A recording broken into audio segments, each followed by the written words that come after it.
আজ আমরা পড়ব কারক অকারক সম্পর্ক।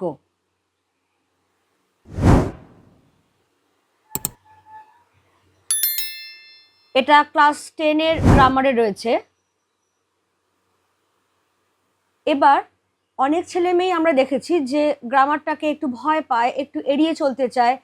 তো সেই জন্যেই আমার এই চ্যাপ্টারটা দেওয়া, যে কতটা সহজ যে গ্রামার বিষয়টা, একদম অঙ্কের মতো, যেরকম তোমরা অ্যালজেব্রা করো, যেরকমভাবে ফর্মুলায় পুট করলে জিনিসগুলো চটপট সলভ হয়ে যায়, গ্রামারটাও ঠিক সেরকম অঙ্কের মতো একদম ফর্মুলায় ফেরার ব্যাপার। সেই জন্যই প্রথম চ্যাপ্টার কারক অকারক সম্পর্ক। এবারে বিষয়টা আমরা চট করে খুব সহজে বুঝে নেব। কীরকম? প্রথমেই আমি যেটা বলবো যে কারক বলতে কি বোঝায়, হোয়াট ইজ কারক। দেখো, বিশেষ্য বা সর্বনাম, যাদেরকে আমরা সোজা কথায় বলি নামপদ, তাদের সঙ্গে বাক্যের সমাপিকা ক্রিয়ার যে সম্পর্ক, তাকেই বলা হবে কারক। তাহলে এই রয়েছে সমাপিকা ক্রিয়া, এই রয়েছে বিশেষ্য সর্বনাম, এদের মধ্যে উভয়ের মধ্যে যে সম্পর্কটা তৈরি হচ্ছে সেটাকেই আমরা বলছি কারক সম্পর্ক, রাইট? কিরকম? ধরো আমি যদি বলি যে রাম বই পড়ছে, যে কোনো একটা র্যান্ডম আমি বাক্য তুলে নিলাম, রাম বই পড়ছে। এবার আগে খুঁজে বার করো সমাপিকা ক্রিয়াটা কোনটা। সমাপিকা ক্রিয়া হচ্ছে পড়ছে। এবার যদি আমি কি দিয়ে প্রশ্ন করি এই সমাপিকা ক্রিয়াটাকে, তাহলে উত্তর আসবে বই। আবার যদি আমি কে দিয়ে প্রশ্ন করি, তাহলে উত্তর আসবে রাম। তাহলে কে বই পড়ছে? রাম বই পড়ছে। তাহলে এইখানে একটা কারক সম্পর্ক কিন্তু তৈরি হয়ে গেল যে রাম বই পড়ছে। আবার যদি আমরা বলি যে রাম কি পড়ছে, তাহলে রাম বই পড়ছে। তাহলে এখানেও বইটার সঙ্গে সমাপিকা ক্রিয়ার একটা সম্পর্ক তৈরি হয়ে গেছে। এখানেও তাহলে আমরা বলবো যে একটা কারক সম্পর্ক তৈরি হয়েছে।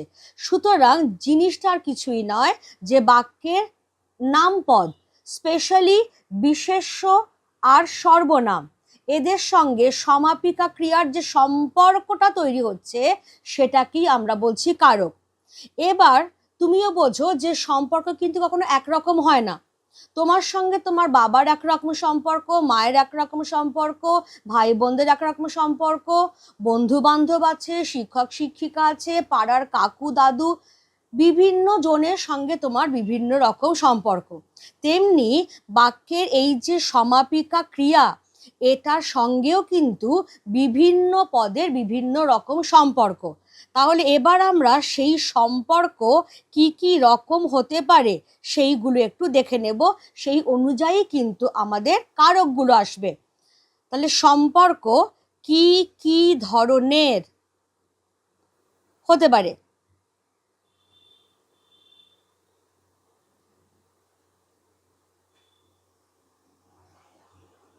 যেমন ধরো, আমি এখানে 1-2 করেই করাচ্ছি একদম।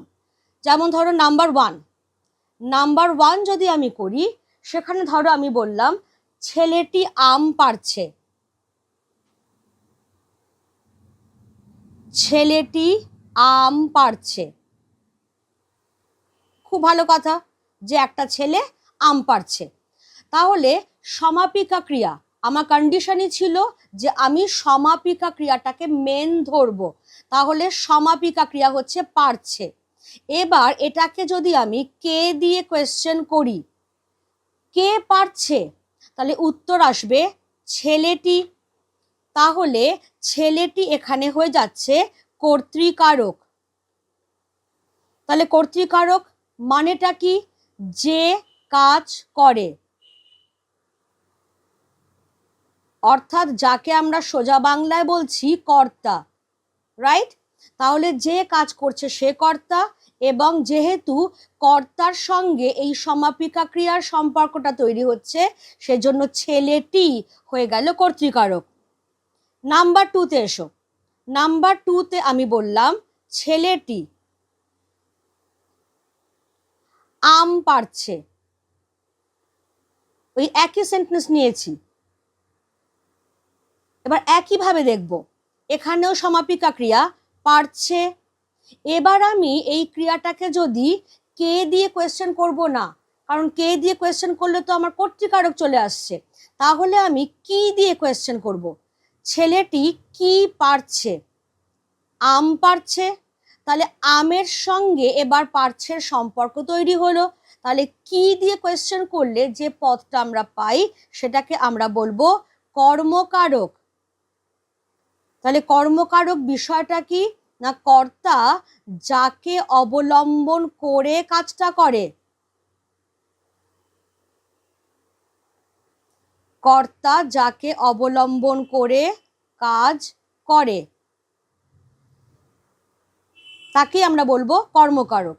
এবার তুমি কাকে দিয়ে কোয়েশ্চেন করলেও যে আনসার পাবে সেটাও কিন্তু একটা কর্মকারকই হবে। কেমন? ধরো আমি নিলাম এখানে ছেলেটি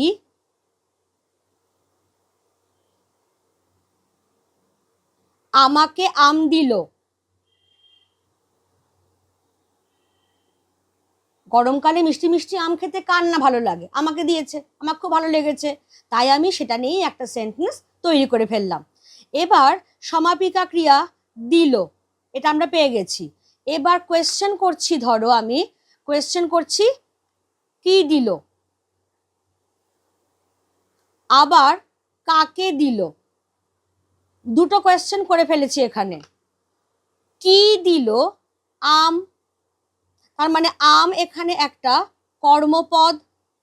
আর কাকে দিয়েছে? আমাকে দিয়েছে। তাহলে আমাকেটাও একটা কর্মপদ। কেমন? তাহলে আমের সঙ্গেও যেরকম দিলর সম্পর্ক তৈরি হচ্ছে, আমাকের সঙ্গেও দিলের সম্পর্ক তৈরি হচ্ছে। তাহলে দুটোই এখানে কর্মকারক, দুটোই। আমটা আন্ডারলাইন করা থাকলে সেটাও যেরকম কর্মকারক, কারণ কি দিয়ে কোয়েশ্চেন করছি। আমাকে যদি মার্ক করা থাকে সেটাও কর্মকারক, কারণ কাকে দিয়ে কোয়েশ্চেন করছি। তাহলে কর্মকারক চিনতে কি বা কাকে দিয়ে কোয়েশ্চেন করতে হবে। কাকে কোয়েশ্চেনটা করব? বাক্যের সমাপিকা ক্রিয়াকে। আমি আরো একবার ধরিয়ে দিচ্ছি যে আমাদের মেন থাকবে সমাপিকা ক্রিয়া। তাকে আমরা যেভাবে যেভাবে কোয়েশ্চেন করব ও যেরকম যেরকম উত্তর দেবে সেই অনুযায়ী সম্পর্ক চিহ্নিত হবে এবং সেই সম্পর্কের ভিত্তিতেই কারক চিহ্নিত হবে। তাহলে ইতিমধ্যেই আমরা কর্তৃকারক, কর্মকারক চিনে ফেললাম। এবার আমাদের 3 নম্বর, যেটা 3 নম্বরে কি আসছে? 3 নম্বরে আসছে, ধরো আমি এই সেন্টেন্সটাকে আমি কিভাবে করছি? ছেলেটি লাঠি দিয়ে আম পাড়ছে। কেউ ঢিল ছুঁড়ে ছুঁড়ে আম পাড়তে পারে, কেউ আবার লাঠি দিয়েও আম পাড়তে পারে। তো আমি সেকেন্ড অপশনটা নিলাম, ছেলেটি লাঠি দিয়ে আম পাড়ছে। ভুল করলে চলবে না, প্রথমেই মাথা ঠান্ডা করে সমাপিকা ক্রিয়াকে টার্গেট ধরতে হবে। তাহলে সমাপিকা ক্রিয়া পারছে। এবার কোয়েশ্চেনটা আমার চেঞ্জ হয়ে যাবে, কি দিয়ে? কি দিয়ে ও আমটা পারছে? উত্তর আসবে লাঠি দিয়ে। তাহলে এইটার সঙ্গে এবার পারছের সম্পর্কটা তৈরি হয়ে গেল। তাহলে যখনই কি দিয়ে কোয়েশ্চেন করছি, যে আনসার পাচ্ছি সেটা হয়ে যাচ্ছে করণকারক। করণকারক অর্থাৎ কি না, কর্তা যার সাহায্যে কাজটা করছে, কর্তা যার সাহায্যে কাজ করে তাকেই বলা হয় করণকারক। এবার তুমি বিষয়টাকে বোঝবার জন্য কি দিয়ে কোয়েশ্চেন করতে পারো, কিভাবে কোয়েশ্চেন করতে পারো, কিসের সাহায্যে সেটাও তুমি কোয়েশ্চেন করতে পারো,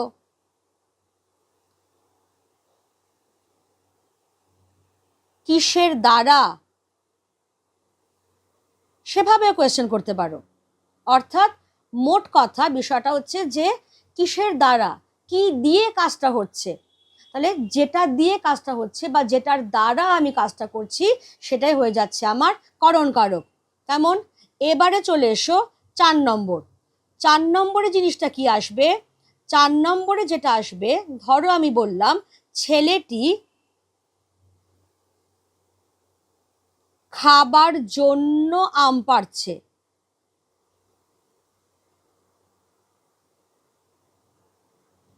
এখন তোমরা আমাকে বলতেই পারো যে এটা কি ম্যাম একটু বোকা বোকা সেন্টেন্স হয়ে গেল না, কারণ আম তো মানুষ খাবার জন্যই পারে। দেখো, সবসময় তো মানুষ খাবার জন্য আম পারে না, বিক্রির জন্য পারতে পারে, কিন্তু এখানে ছেলেটি খাবার জন্য আম পাড়ছে। সমাপিকা ক্রিয়া, আমার টার্গেট থেকে কিন্তু ফোকাস নড়ে গেলে চলবে না। আমার প্রথম ফোকাস হচ্ছে সমাপিকা ক্রিয়া, পারছে, সমাপিকা ক্রিয়া। এবারে আমার কোয়েশ্চেনটা চেঞ্জ হয়ে যাবে, যে কি জন্য বা কি উদ্দেশ্যে।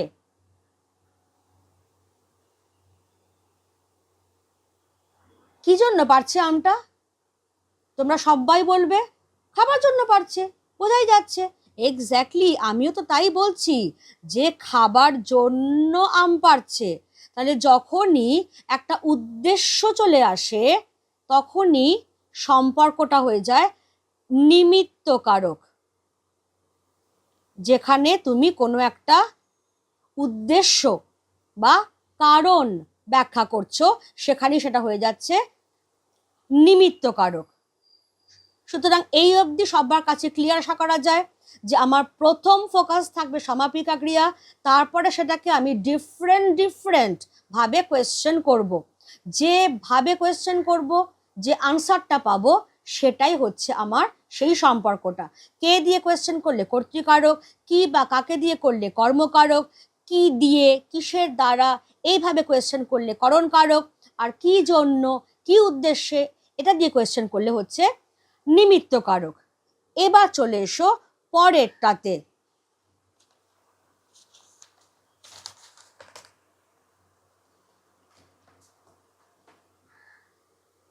আমরা 4 নম্বর পর্যন্ত করেছিলাম, এবারে চলে এসো 5 নম্বরটা। 5 নম্বরে ধরো আমি এইরকম একটা সেন্টেন্স বললাম, ছেলেটি গাছ থেকে আম পাড়ছে। আমি খুব সিম্পল এক্সাম্পল নিচ্ছি যাতে তোমরা চট করে বুঝতে পারো। ছেলেটি গাছ থেকে আম পাড়ছে। এবার তোমরা আমাকে বলো, প্রথমে আমি কোনটাকে ধরবো? আমি তো এখানে করেই দিচ্ছি।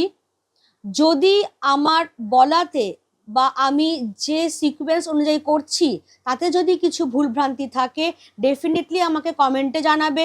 আর যদি দেখো যে আমি একদম ঠিক এগোচ্ছি, সেটাও কিন্তু আমাকে একটু সাপোর্ট দেবার জন্য জানাবে যে হ্যাঁ ম্যাম, আপনি তো একদম এইভাবেই, যেভাবে আমরা ভাবছি সেভাবেই আপনি করছেন।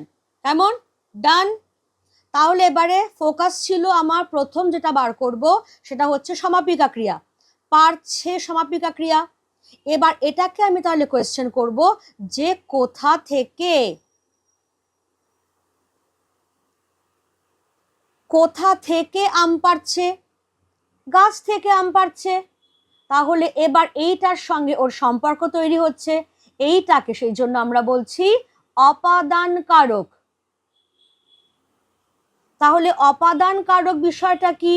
না, যা থেকে কোনো কিছু উৎপন্ন হওয়া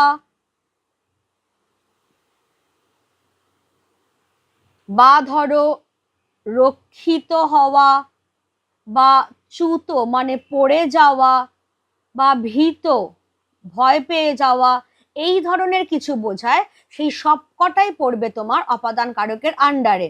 আমরা কোয়েশ্চেনটাকেও একটু ভ্যারিয়েশন করে নিতে পারি, যে কোথা থেকে, কবে থেকে, কিসের থেকে। তাহলে সব জায়গাতেই দেখো একটা থেকে ব্যাপার আসছে। কোথা থেকে? গাছ থেকে। কবে থেকে? যদি আমি বলি যে ছেলেটি 3 দিন ধরে জ্বরে ভুগছে, তাহলে কবে থেকে জ্বরে ভুগছে? না 3 দিন ধরে, বা পরশু থেকে জ্বরে ভুগছে। আমরা মরতে ভয় পাই না, তাহলে কিসের থেকে আমরা ভয় পাই না? না তু থেকে আমরা ভয় পাই না, ফলে সব জায়গাতেই এই থেকেটার ওপর কিন্তু জোরটা পড়ছে, আর যেখানেই এই থেকের ওপর জোর পড়ছে সেটাই হয়ে যাচ্ছে অপাদান কারক। এবার চলে এসো নাম্বার 6। নাম্বার 6-এ ধরো আমি করলাম ছেলেটি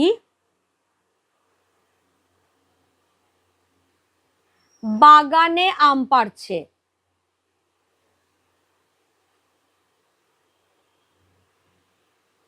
কেমন? খুব ভালো করে একটু সেন্টেন্সটাকে দেখো।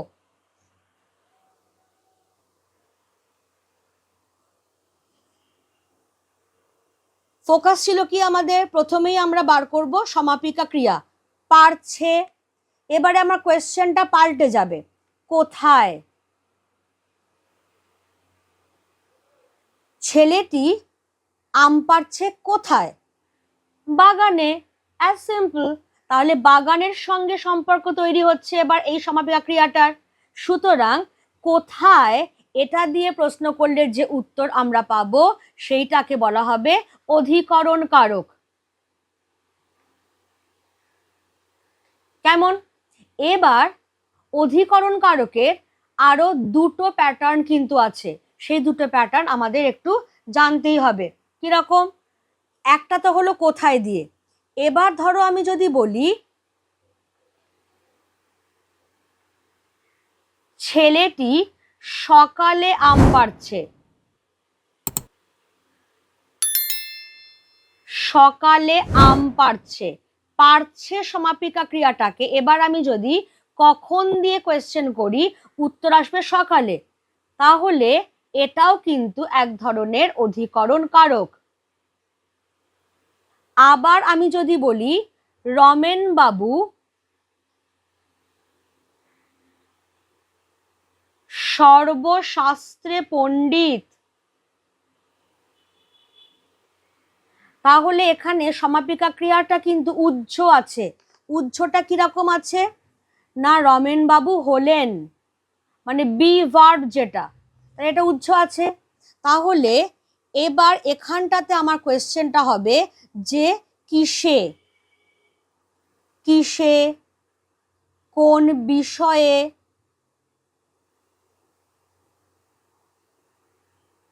কোন অবস্থা, এই রকম যা কিছু বোঝাবে সেটাও কিন্তু অধিকরণ কারকের সম্পর্কই। তাহলে রমেন বাবু কিসে পণ্ডিত? না তিনি সর্বশাস্ত্রে পণ্ডিত, সব রকম শাস্ত্র তার জানা আছে। ফলে এই যে সমাপিকা ক্রিয়াটা এর সঙ্গে এবার এর সম্পর্ক তৈরি হয়ে গেল, ফলে সর্বশাস্ত্রেটাও অধিকরণ কারক। ধরো আমি বললাম বিমলা বড় সুখে আছে, তাহলে এবার আছেটা হচ্ছে সমাপিকা ক্রিয়া। এবার কোন অবস্থা? আমি একটু আগেই বলেছিলাম এই যে কোন অবস্থা, তাহলে সুখকর অবস্থা, এই যে সুখে থাকা, তাহলে সুখেটার সঙ্গে সম্পর্ক তৈরি হয়ে যাচ্ছে, ফলে এটাও কিন্তু এক ধরনের অধিকরণ কারক।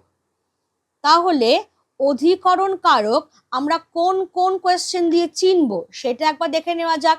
অধিকরণ কারক কোথায়, কখন, কিসে বা কোন অবস্থা বা কোন বিষয়, এইগুলো দিয়ে কোয়েশ্চেন করলে যে আনসার আমরা পাবো সেটা এক এবং একমাত্র অধিকরণ কারকই হবে। হয়ে গেল। এই তাহলে হচ্ছে আমার কারকের 6টা টাইপ। এবার এই যে আম পাড়া নিয়ে ভেঙে ভেঙে যে বাক্যগুলো আমি লিখলাম সেটাকেই দেখি যদি একটা বাক্যে করা যায়। কেমন? কিরকম হবে একটা বাক্য? রাম খাবার জন্য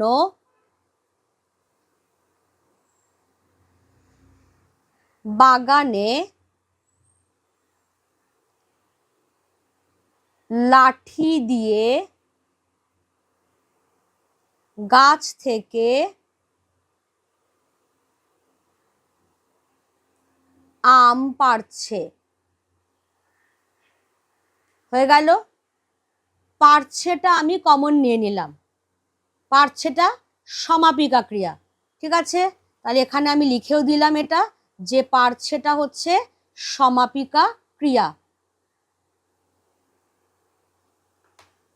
তাহলে ঝট করে যা যা আমরা শিখলাম সেটা যদি একটা কুইক গ্লান্স আমরা দেখে নিই, কিভাবে আমরা কোয়েশ্চেনগুলো করেছিলাম। কে পারছে,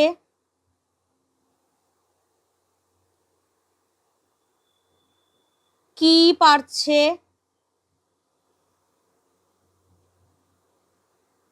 কি দিয়ে পারছে,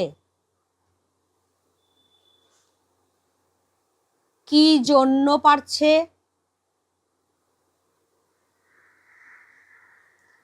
কোথা থেকে পারছে,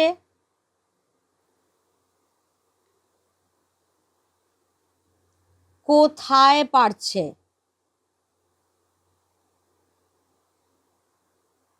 এবার উত্তরগুলো করতে করতে যাব। কে পারছে, রাম, একটা পদ চলে গেল, তাহলে কে দিয়ে কোয়েশ্চেন করা মানেই কর্তৃকারক। নেক্সট হচ্ছে কি পারছে, আম, কি বা কাকে দিয়ে কোয়েশ্চেন করা মানেই কর্মকারক। নেক্সট কোয়েশ্চেন আসছে কি দিয়ে পারছে, লাঠি দিয়ে, তাহলে যখনই কি দিয়ে, কিসের দ্বারা, তখনই সেটা হয়ে যাচ্ছে করণ কারক। কি জন্য পারছে, খাবার জন্য পারছে, তাহলে যখনই কি জন্য, কি উদ্দেশ্যে, তখনই সেটা হয়ে যাচ্ছে নিমিত্ত কারক।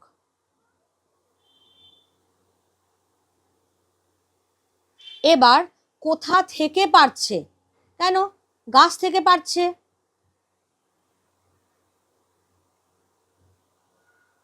তাহলে যখনই কোথা থেকে, কিসের থেকে, কবে থেকে, এই থেকে জাতীয় বিষয়গুলো আসছে তখনই সেটা হয়ে যাচ্ছে অপাদান কারক।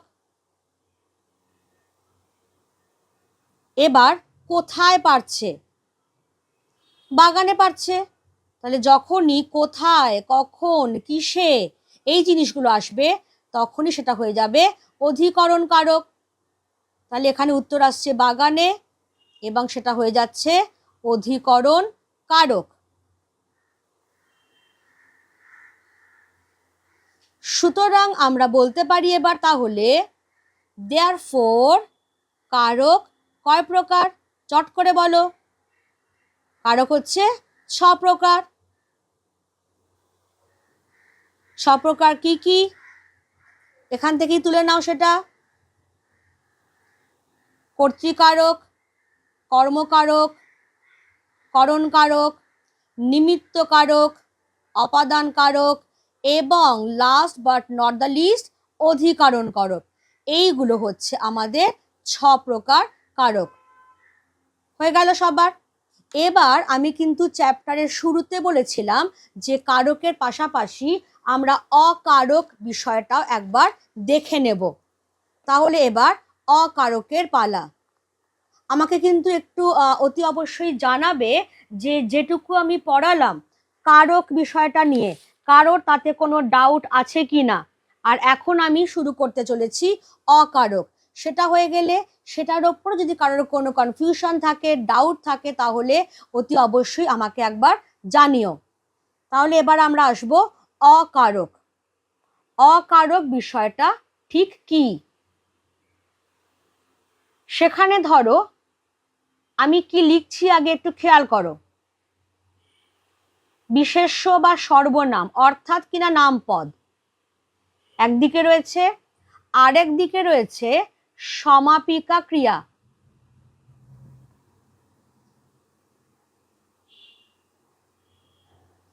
এর মধ্যে সম্পর্কহীনতাই হচ্ছে অকারক। অর্থাৎ অকারক পদ আমরা কাদের বলবো না, যে সকল পদের সঙ্গে বাক্যের সমাপিকা ক্রিয়ার কোনো সম্পর্ক থাকে না। তাহলে কার সঙ্গে থাকে, আবার চলে এসো, বিশেষ্য বা সর্বনাম এদের সঙ্গে তাহলে সম্পর্ক থাকবে পরবর্তী বিশেষ্যটা, ঠিক তার পরে যে বিশেষ্য আছে তার সঙ্গে ওর সম্পর্ক থাকবে। সেই জন্য খেয়াল করো যে অকারক এই যে টার্মটা, এখানে কিন্তু আমরা পদ কথাটা ব্যবহার করে থাকি। একটু বাদেই বুঝতে পারবে কি রকম। অকারক পদ তাহলে ক রকমের হতে পারে? অকারক পদ দু রকমের। এক হচ্ছে সম্বন্ধ পদ, আর একটা হলো সম্বোধন পদ। এবার যে কোয়েশ্চেনটা আমাদের চট করে মাথায় একটু উকিঝুঁকি মারছে যে ম্যাম পদ কথাটা ইউজ করলেন কেন? কেন পদ বলা হচ্ছে? কারণ সম্বন্ধ বা সম্বোধন এই পদগুলোর সঙ্গে বাক্যের সমাপিকা ক্রিয়ার কোনো সম্পর্ক থাকে না। তাহলে সম্বন্ধ পদ বা সম্বন্ধ পদ এদের সঙ্গে বাক্যের সমাপিকা ক্রিয়ার, এইটাকে কিন্তু একটু মার্ক করতে হবে, যে কোনো ক্রিয়া না, সমাপিকাই হতে হবে। সমাপিকা ক্রিয়ার কোনো সম্পর্ক থাকে না, সেই জন্যই এদেরকে আমরা কারক বলতে পারছি না, এদেরকে আমরা সেই জন্যই পদ বলছি। এবার তাহলে আমার প্রথমটা হচ্ছে সম্বন্ধ পদ, সেটা নিয়ে একটুখানি কথাবার্তা বলে নি। যেমন আমি যদি বলি, ধরো খাঁচার পাখিটি সুন্দর গান গায়, আমি বললাম যে আমার মাথায় যেরকম সেন্টেন্স আসছে আমি সেরকম জাস্ট তুলে নিয়ে এক্সাম্পল সেট করছি। খাঁচার পাখিটি সুন্দর গান গায়, তাহলে এখানেও আমার ফোকাস থাকবে সমাপিকা ক্রিয়াতে। গায়টা হচ্ছে সমাপিকা ক্রিয়া। এবার তাকে তুমি যদি কে দিয়ে কোয়েশ্চেন করো, খুব ভালো করে খেয়াল করো। এবার তোমরা প্রত্যেকেই বলবে খাঁচার পাখিটি। হ্যাঁ নিশ্চয়ই, আনসারে কোনো ভুল নেই, খাঁচার পাখিটি। এবার এই খাঁচার পাখিটির মধ্যে মেন পদ কোনটা? মেন পদ কিন্তু পাখিটি। সম্পর্কটা তৈরি করছে পাখিটার সঙ্গে গায়, এইটা কেমন? খাঁচারটাকে, এবার সে খাঁচার পাখি না বনের পাখি, সোনার পাখি না হীরের পাখি, এটা কিন্তু এখানে ম্যাটার করছে না। কারণ ধরো আমি এখানে পরের সেন্টেন্সটা লিখলাম যে খাঁচার সুন্দর গান গায়, পাখিটাকে পুরো অফই করে দিলাম। খাঁচার সুন্দর গান গায়, ক্রিয়া তো আমরা পেয়ে গেছি। তাহলে কে দিয়ে কোয়েশ্চেন করলে কিন্তু দেখো আমি কোনো আনসার খুঁজে পাচ্ছি না, হাতড়াচ্ছি পুরো। তাহলে কেন? কারণ আনসারটা তো এইটা, পাখিটি। তাহলে এটার সঙ্গে এই সমাপিকা ক্রিয়াটার কোনো সম্পর্ক নেই। ওর সঙ্গে সম্পর্ক আছে কার? ওর সঙ্গে সম্পর্ক আছে পাখিটার। কেমন? তাহলে এই যে সম্পর্কহীনতা আমি দেখিয়ে দিলাম পরিষ্কার, সেটার জন্যই খাঁচারটা হয়ে যাচ্ছে অকারক। এবার কি জাতীয় অকারক? এটাকে আমরা বলছি সম্বন্ধ পদ। তাহলে সম্বন্ধ পদ কি বোঝাবে? সম্বন্ধ পদ কার, কিসের, এই ধরনের বিষয়গুলোকে বোঝাবো। ধরো আমি যদি একটা সেন্টেন্স নিয়ে এরকম যে বন্ধুর বাড়ি যাব, বন্ধুর বাড়ি যাব, তাহলে যাব সমাপিকা ক্রিয়া। তোমরা এর আগে পুরুষ শিখে এসেছো, এখানে কিন্তু বন্ধুর কথাটা কোনো মতেই কর্তা নয়, কর্তা কিন্তু আমি। আমি যাব, তুমি যাবে, সে যাবে, এইগুলো। তাহলে এখানে আমিটা উজ্জ আছে, আমি বন্ধুর বাড়ি যাব। তাহলে বন্ধুর কথাটার সঙ্গে সম্পর্ক তৈরি হচ্ছে বাড়ি কথাটার ঠিক পরবর্তী বিশেষ্য পদের। ফলে এই যে বন্ধুর, কার বাড়ি? বন্ধুর বাড়ি। তাহলে এই বন্ধুর এটা হয়ে যাচ্ছে সম্বন্ধ পদ। এবার দু নম্বরটাতে এসো। দু নম্বরটা আমাদের কি রয়েছে? দু নম্বরটা আমাদের রয়েছে সম্বোধন পদ। দেখে নাও, দু নম্বরটা রয়েছে সম্বোধন পদ। সম্বোধন পদ বিষয়টা কি? সেটা হচ্ছে কখনো কাউকে ডাকা, আহ্বান করা, সম্বোধন করা, এই অর্থে যে পদগুলো আসে সেগুলোকে আমরা বলছি সম্বোধন পদ। পদ কেন না, এদের সঙ্গেও বাক্যের সমাপিকা ক্রিয়ার কোনো সম্পর্ক নেই। যেমন আমি যদি বলি যে সোমেশ এদিকে শোনো,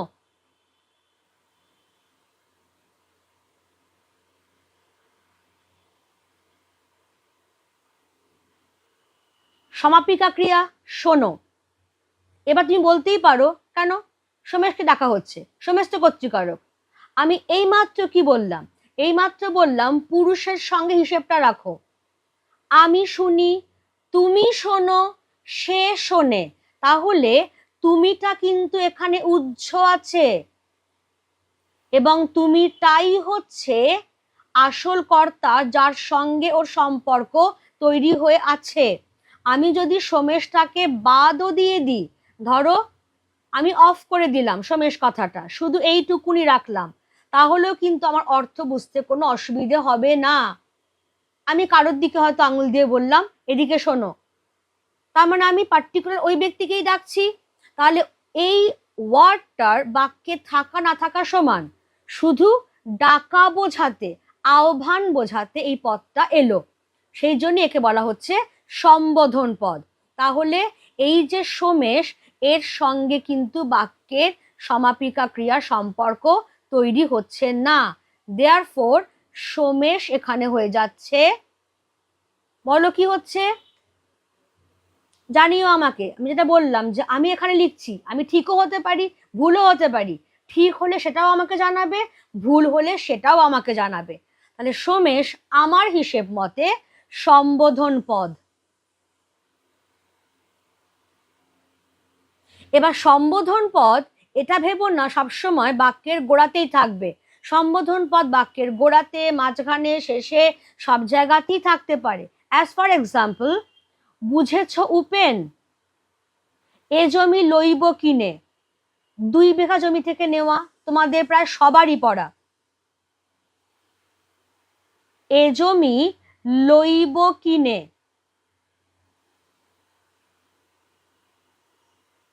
তাহলে এখানে এই যে বুঝেছ, বুঝেছ পুরুষের হিসেব করো, বুঝেছ মানেই তুমি, তুমিটা তাহলে আসল কর্তা, যেটা উহ্য হয়ে আছে, তাই ব্র্যাকেটে রাখলাম। তাহলে এর সঙ্গে এর সম্পর্ক তৈরি হয়ে আছে, তাহলে এটা হচ্ছে কর্তা। উপেনটার সঙ্গে কিন্তু সম্পর্ক তৈরি হয়ে নেই। আমি বলতেই পারতাম বুঝেছো এই জমিটা আমি কিনে নেব, তাহলে এর সঙ্গে কিন্তু এর সম্পর্ক তৈরি হচ্ছে না। এটা জাস্ট একটা নাম ডাকবার জন্য ডাকা হচ্ছে, তাই জন্য এটাকে বলা হচ্ছে সম্বোধন পদ। ক্লিয়ার? তাহলে এই আমাদের 2 প্রকার অকারক পদ হয়ে গেল। এবারে ওই দেখবে গাড়ি কিনতে গেলে টেস্ট ড্রাইভ হয় না, দেখেছো তো অনেক জায়গাতে অ্যাড দেওয়া থাকে ফ্রি টেস্ট ড্রাইভ। তো সেরকম ভাবে এখানেও একটা ফ্রি টেস্ট রান। কিরকম, আমি কয়েকটা সেন্টেন্স, যেরকম আমি বিভিন্ন টেস্ট পেপারে পেয়েছি সেরকম কয়েকটা সেন্টেন্স নিই, কারণ আমরা দেখি যে একটু কারক সম্পর্ক নির্ণয় করতে গেলেই ছেলেমেয়েরা একেবারে ঘাবড়ে টাবড়ে গিয়ে একসা কাণ্ড। তো ঘাবড়াবার মতো যে কিছু নেই সেটাই একটু দেখে নেওয়া যাক। ফাইনালি পরপর কয়েকটা সেন্টেন্স। নাম্বার 1, পৃথিবী হয়তো বেঁচে আছে। পৃথিবী হয়তো বেঁচে আছে,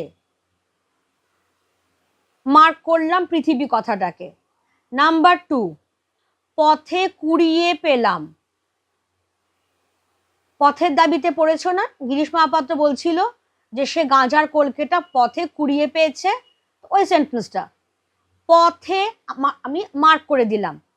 এবার চলে এসো 3 নম্বর, ভয়ে অমৃতের বুক ঢিপ ঢিপ করছিল। অদল বদল গল্পে আছে এটা, ভয়ে অমৃতের বুক ঢিপ ঢিপ করছিল। দেখো ঢিপ ঢিপ লিখতে গিয়ে আবার টিপ টিপ লিখে ফেলো না, তাহলে ভয়টাকে মার্ক করলাম। এবার 4 নম্বর সেন্টেন্স, শিকারি বিড়াল গোঁফে চেনা যায়।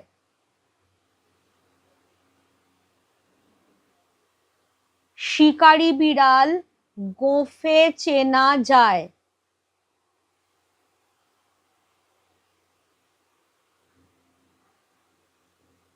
এখানে আমি মার্ক করলাম শিকারি বিড়াল, হয়ে গেল। এবার নাম্বার 5, কলমে কায়স্থ চিনি। এটা হারিয়ে যাওয়া কালি কলমে তোমরা প্রবাদ হিসেবে পেয়েছো, কলমে কায়স্থ চিনি গোঁফেতে রাজপুত। আমি হাফ নিচ্ছি, কলমে কায়স্থ চিনি, মার্ক করলাম কলমে।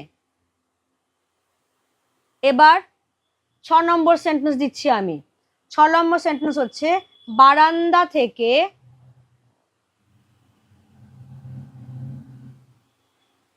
বড় রাস্তা দেখা যায়। মেন রোড যেটা আর কি, বারান্দা থেকে বড় রাস্তা দেখা যায়, মার্ক করলাম বারান্দা থেকে। এবার নাম্বার 7, নাম্বার 7 আমি নিলাম, মহাশয় বিনা দোষে আমাকে মারবেন না। তোমরা পেয়েছো ধীবর বৃত্তান্তে, ক্লাস 9-এ পড়ে এসেছে ওটা। মহাশয় বিনা দোষে আমাকে মারবেন না,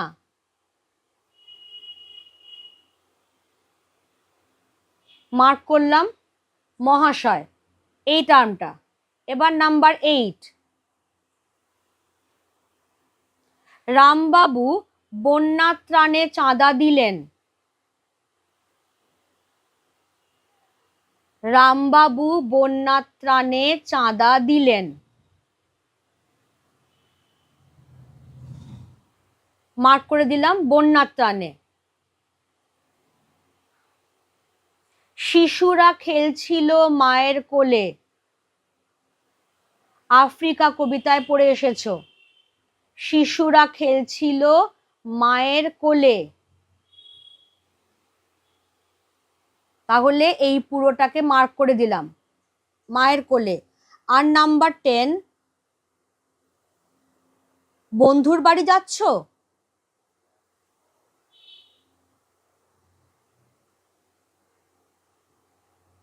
এখানে মার্ক করলাম বন্ধুর, ঠিক আছে। এবার তাহলে এইখান থেকে আমাদের সেলফ অ্যাসেসমেন্ট শুরু হবে। যেহেতু আমি সরাসরি তোমাদের সঙ্গে যোগাযোগ করতে পারছি না, তাই সরাসরি জিজ্ঞেস করতে পারছি না, ফলে আমি আমাকেই কোয়েশ্চেন করছি, উত্তর দিচ্ছি, আনসার করছি। তোমরা যদি আমার সঙ্গে একমত হও, তোমরাও কিন্তু আনসারগুলো কমেন্ট বক্সে লিখবে। যার যে কোয়েশ্চেনটা মনে হবে উত্তর দেব, সে সেই কোয়েশ্চেন নাম্বারটা দিয়ে উত্তরটা কমেন্ট বক্সে আমাকে জানাবে। আর যদি আমি কোনো কোয়েশ্চেনের আনসার ভুল বলে থাকি, ডেফিনেটলি আমাকে রেকটিফাই করবে। চলো নাম্বার 1, পৃথিবী হয়তো বেঁচে আছে। কে বেঁচে আছে? পৃথিবী। তাহলে পৃথিবী এখানে হয়ে যাচ্ছে কর্তৃকারক। পথে কুড়িয়ে পেলাম, এখানে একটু কনফিউশন হতে পারে, কোথায় না কোথা থেকে, খুব ফাইন লাইন ডিফারেন্স আছে। কোথায় কুড়িয়ে পেলাম নয়, কিন্তু কোথা থেকে কুড়িয়ে পেলাম। যেই কোথা থেকে চলে এলো তার মানেই এটা হয়ে যাচ্ছে অপাদান কারক। সবসময় তোমাকে যে থেকে কথাটা বাক্যে দেওয়া থাকবে এমনটা একেবারেই নয়, তোমাকে বুঝতে হবে। ভয়ে অমৃতের বুক ঢিপ ঢিপ করছিল। কিসের দ্বারা অমৃতের বুক ঢিপ ঢিপ করছিল? না ভয়ের দ্বারা, সেই জন্য এটা হয়ে যাচ্ছে করণ কারক। শিকারি বিড়াল গোফে চেনা যায়। কাকে গোফে চেনা যায়? শিকারি বিড়ালকে। তাহলে কাকে মানেই কর্মকারক।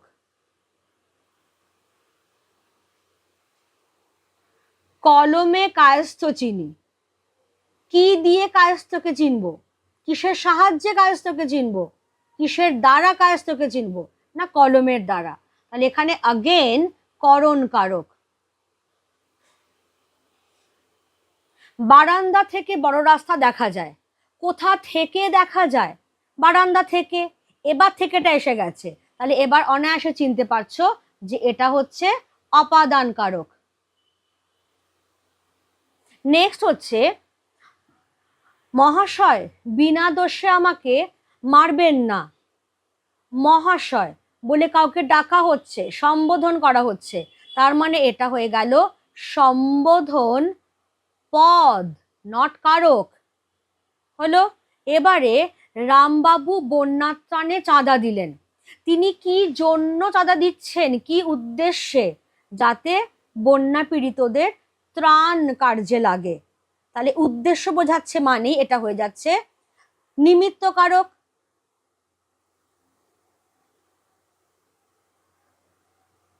এবার দেখো এই সেন্টেন্সটা, শিশুরা খেলছিল মায়ের কোলে। শিশুরা কোথায় খেলছিল? কোথায় যখনই আসছে তখনই সেটা হয়ে যাচ্ছে অধিকরণ কারক। আর লাস্ট সেন্টেন্স রয়েছে বন্ধুর বাড়ি যাচ্ছ। কার বাড়ি? বন্ধুর। তাহলে বন্ধুর কথাটা হয়ে যাচ্ছে সম্বন্ধ পদ। ঠিক আছে, এই তাহলে হয়ে গেল আমাদের চট করে একটা গ্লান্স কারক কিভাবে আমরা চিনব সেইটা। ভালো করে ক্লাসটাকে দেখে নেবে। যেটা বললাম যে আমি তো উত্তরগুলো করেই দিয়েছি, যার যেটা মনে হচ্ছে সে সেটা তার মতো করে উত্তর দিয়ে দেবে আমাকে। আর গোটা পড়াটার মধ্যে আমার যদি কোনো জায়গায় ভুল ত্রুটি হয়ে থাকে তাহলে সেটাও কিন্তু রেকটিফাই করে দেবার দায়িত্ব তোমাদের। কেমন লাগলো আজকের পড়াটা সেটা কিন্তু আমাকে জানাতে ভুলো না। ঠিক আছে, আজকের ক্লাস তাহলে আমি এখানেই রাখছি। Thank you everybody.